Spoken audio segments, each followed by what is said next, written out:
Welcome to the Story Learning Podcast, regular doses of language learning tips and motivation to help you become fluent in any language. With me, Olly Richards. For language programs, books, free resources, and much more, visit StoryLearning.com. Good morning, everybody, and welcome back to the I Will Teach You a Language podcast. Hope you're having a wonderful February, because we're in February now already. I cannot believe it. Anyway, today we're going to get right back into the wonderful world of listener questions, because the questions have been coming through. And so I'm gonna answer those today. And we're going to be talking about short stories, and in particular, how many times you should read a short story.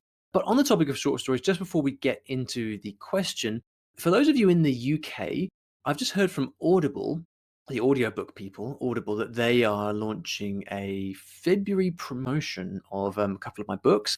This is different from normal because this is actually Audible who've chosen to do this themselves rather than myself or my publisher. And so specifically what they're doing is they are offering a special sale on my Spanish and German short story books.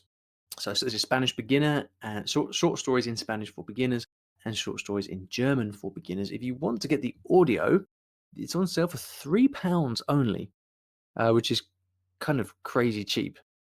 But if you are in the UK and you fancy grabbing a copy of the audio for my Spanish or German books, then anytime in February you can pick up a copy of that book for the audio book for only £3. If you're not in the UK, I'm really sorry, that doesn't apply to you. But if in the front of your short story books there's a discount code for the audio that you can get, I think, in the Teach Yourself app. So it's a bit confusing, but wouldn't it be boring if everything was easy and simple? So without any further ado, let's get into today's question from Mohammed. Hello, hi brother Olly Richard. Good afternoon from Algeria, North Africa. And my question is about the short stories. Your wonderful short stories are very, very great, beautiful, and so important. So the question about them is how much or how many times we can use, for example, one short story. How many repetition we need to do for reading and for listening also. And thank you so much. Thank you very much for your question, Mohammed, and hello from London as well. I'm sure you're having much better weather in Algeria than we are in London right now, so good for you. Thank you for your question. You asked about how many times you should read these short stories, my books of short stories, and also about listening. So should you read it once or should you go back and read again? Now, in the beginning of these books, I've actually wrote a kind of big, long piece about, it's like an article really, on how to read effectively. And that's actually one of the most popular things about the books, because I really want people to understand why they're reading and what's useful about reading, because otherwise it's kind of possible for people to just kind of, look at the words on the page but not really understand the method. So I would encourage everyone who has a copy of these books to actually take the time to read that introduction. It's really important because it explains all of this stuff. So a lot of what I'm going to say now is going to be a repeat of that, but it's always useful to reinforce these messages. So I'm going to give you the kind of simple answer, Mohammed, and then I'll expand on that a little bit. So the simple answer is that when you get to the end of a chapter, you should go back and read it again, 2, maybe 3 times, more times if you want. And the reason is that you're going to notice new things each time you read. So the first time through, you might just be focusing on the plot, understanding the story, and then maybe there's lots of words you don't understand. The second time you read through, now you know what the plot is, so you might notice a few more words than you did the first time. And then the third time you read through, maybe because it's getting easy for you now, you can start to notice and think a bit more about how the grammar is working. So basically every time you read through, it gives you the opportunity to notice more. And noticing is one of the key things in language learning. I would always take noticing something myself over being taught something by a teacher any day of the week, because when you notice something yourself, that's real learning. Okay? Now, this works with these short stories because the chapters are short. They're only a few pages. I wouldn't recommend you do this with a novel for obvious reasons, because you'll never get through it.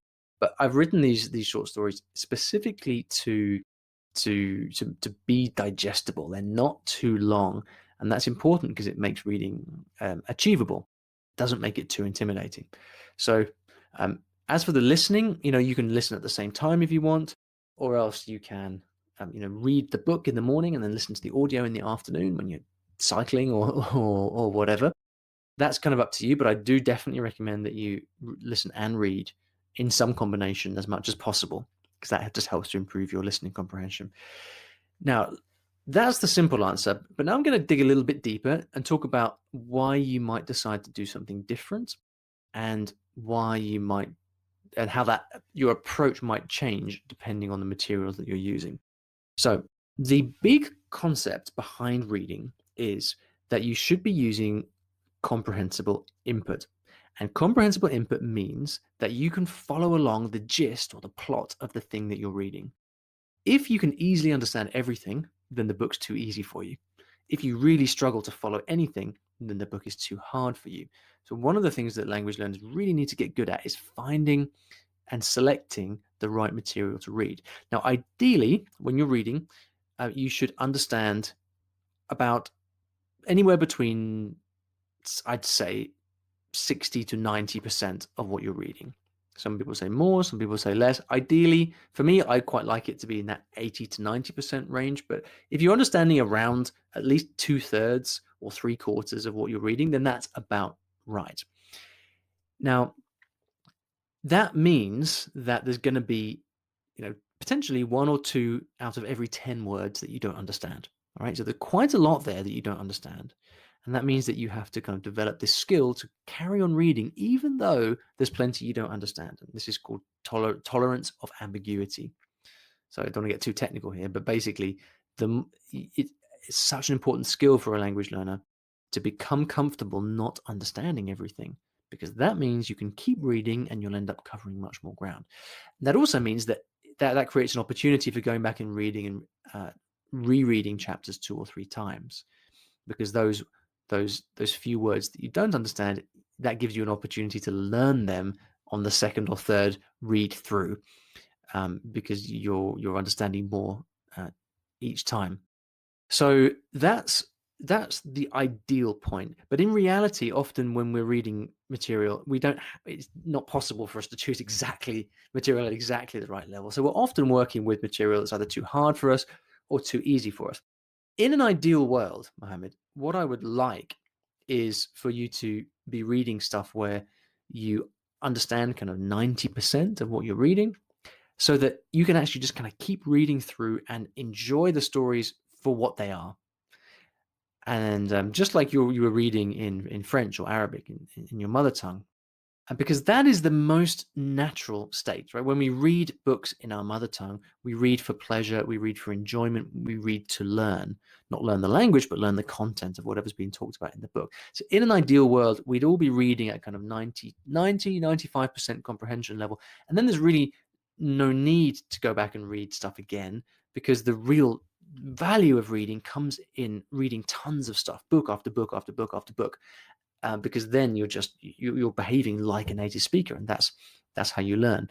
So this is when there actually is a little bit of debate around this. So I like to suggest that you go back and you reread chapters, because generally for most people you're not going to understand everything, so there's value there.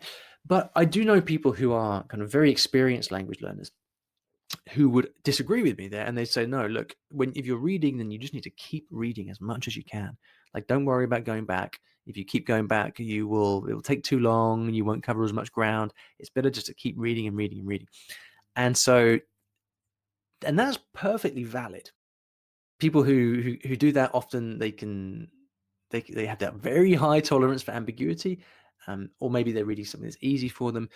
So the kind of tension here is between two approaches, right? Do you go back and reread chapters in order to understand a bit more deeply, or do you just carry on reading the next chapter, the next chapter, the next chapter, the next book?